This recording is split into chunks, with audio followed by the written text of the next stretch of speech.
पीले दांत वाली बहू। रंजना कभी ब्रश नहीं करती थी।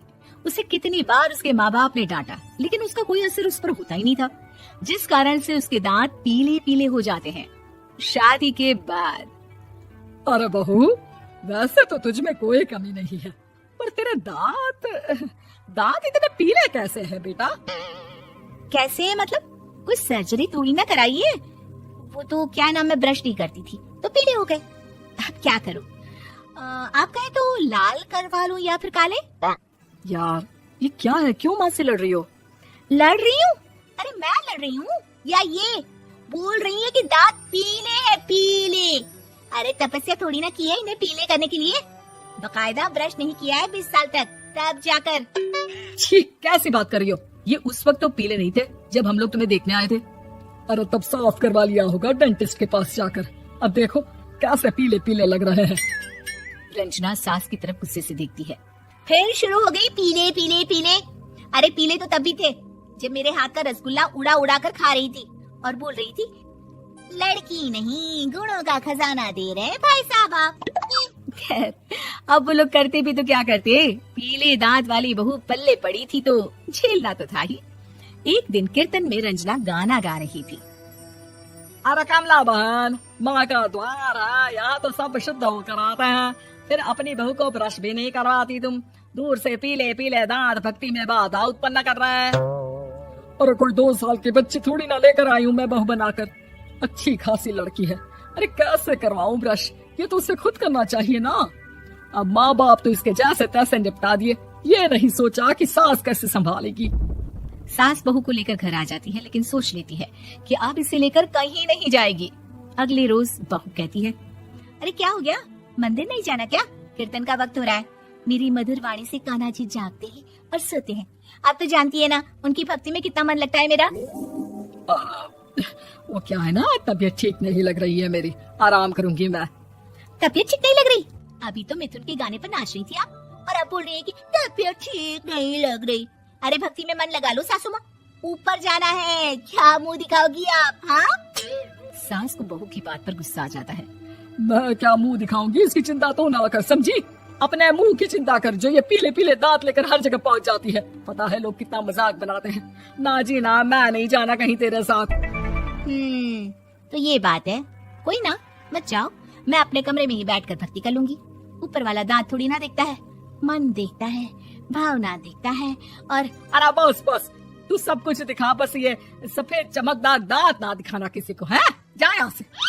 बहू को सास की बात का कोई फर्क नहीं पड़ता, वो तो जैसी थी वैसी ही रह जाती है। सुबह नहाकर किचन में खाना बनाना, फिर खाना खाना, कीर्तन भजन करना और सो जाना। एक दिन, माँ जी मैं सहेली के घर जा रही हूँ, शाम को लेट आऊंगी। हाँ हाँ तो जाना, मैंने कौन सा तेरी आरती करनी है घर पर बैठकर। रंजना सहेली के घर जाती है, जहाँ वो पार्टी में जाने की तैयारी कर रही होती है। अरे शिखा, कहाँ जाने की तैयारी कर रही है? मैं गलत वक्त पर आ गई क्या? अरे नहीं यार, उल्टा सही वक्त पर आ गया। मैंने ये साड़ी और ज्वेलरी निकाली है यार, शाम को इनके ऑफिस की एक पार्टी में जाना है। बताना कैसा लग रहा है ये सब? नहीं यार, इस ड्रेस के साथ तो वो वाली ज्वेलरी अच्छी लगेगी। हाँ हाँ सही बोल रही है, मैंने ध्यान ही नहीं दिया। वैसे तो हमेशा से मस्त फैशन सेंस रखती है।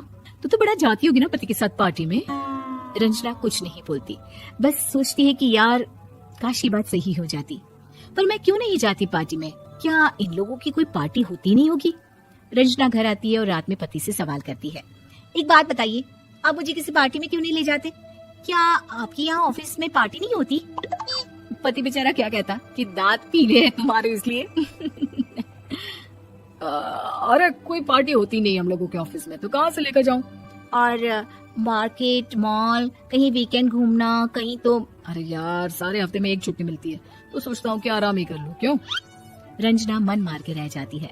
पहले कभी सास के साथ मंदिर जाया करती थी, लेकिन वो भी सास ने ले जाना बंद कर दिया। घर बैठी बैठी रंजना बोर हो जाती है। तभी उसे आइडिया आता है और वो मायके जाने का सोचती है। सासू माँ, 2 दिनों के लिए मम्मी के घर जा रही हूँ। अच्छा अच्छा ठीक है, आराम से जा। और हाँ, माँ से कुछ अच्छी आदत सीख कर आना कि कैसे शरीर के हर भाग की तरह दांतों की सफाई भी जरूरी होती है, समझी? शुरू हो गई ना आप? वो लोग आपकी तरह नहीं है कि छोटी छोटी बात का बतंगड़ बना दे। उन लोगों के लिए मैं मायने रखती हूँ, ना कि मेरे पीले पीले दांत। रंजना माँ को बिना बताए उन लोगों को सरप्राइज देती है, लेकिन जैसे ही वो दरवाजे पर पहुंचती है, अंदर देखती है कि घर वाले कहीं जा रहे होते हैं। अब माँ, काश रंजना दीदी के दांतों वाली प्रॉब्लम नहीं होती तो वो भी हम लोगों के साथ चलती ना बुआ जी की बेटी की शादी में। हाँ बेटा, लेकिन अब उसे कौन समझाए कि उसको उसके पीले दांत नहीं दिखते, लेकिन उसके आसपास के लोगों को कितना एम्बैरेसिंग फील कराते हैं। मुझे तो कितनी बार उसके स्कूल की टीचर ने शिकायत की कि उसके साथ कोई लड़की बैठना भी नहीं चाहती, और ना ही कॉलेज में कोई उससे बात करना चाहता था। लेकिन पता नहीं क्यों उसे ये बात समझ में नहीं आती। कोई कमी नहीं है उस लड़की में, बस यही कि दांत पीले हैं। वो तो भला हो जीजा जी और उनकी माँ का, जो दीदी को जैसी है वैसे ही रखा हुआ है। रंजना को अपने घर वालों की बात सुनकर बहुत दुख होता है। वो सोचती है कि वो क्या करे, लेकिन फिर वो सीधा डेंटिस्ट के पास जाती है, अपने दांत चमकाती है और कसम खाती है कि वो रोज ब्रश करेगी।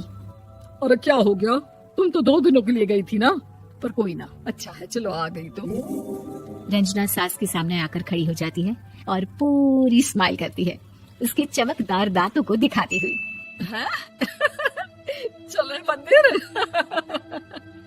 माँ मुझे माफ कर दीजिए, मैंने आप लोगों को बहुत एम्बैरेसिंग फील करवाया। मैं आज से रोज ब्रश करूंगी।